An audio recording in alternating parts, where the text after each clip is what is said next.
शिवसेना एकनाथ शिंदे गटाच्या राज्यसभेच्या नवनिर्वाचित खासदार डॉक्टर ज्योती वाघमारे यांनी नुकतीच शिर्डीस भेट देत साई समाधीचं दर्शन घेतलं।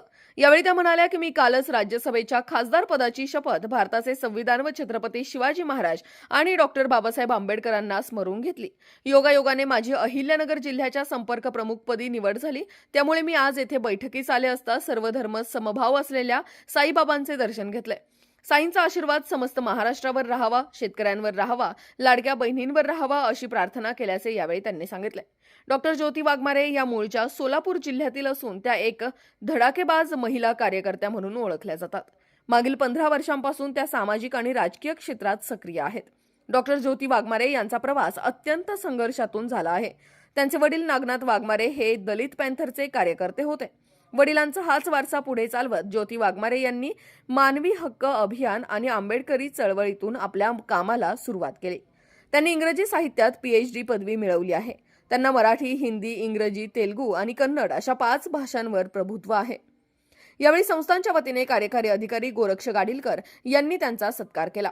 राष्ट्र सह्याद्री न्यूजसाठी प्रतिनिधी अशोक दुशिंग, शिर्डी। नमस्कार, मी डॉक्टर ज्योती सावित्री नागनाथ वाघमारे, राज्यसभा खासदार।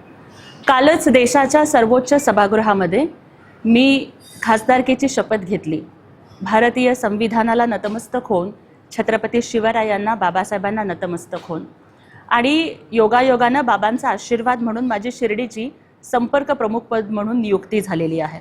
आणि त्यामुळेच आज शिवसेनेच्या बैठकीसाठी मी इथे आले आणि ज्यांनी जगाला सर्वधर्म समभावाचा संदेश दिला, ज्यांनी सबका मालिक एक है असं सांगितलं, ज्यांनी जगाला आलेल्या प्रत्येक अडला नडलेल्याला दवा, दुवा आणि अन्नदान केलं, अशा साईबाबांच्या चरणी आज मी नतमस्तक झाले।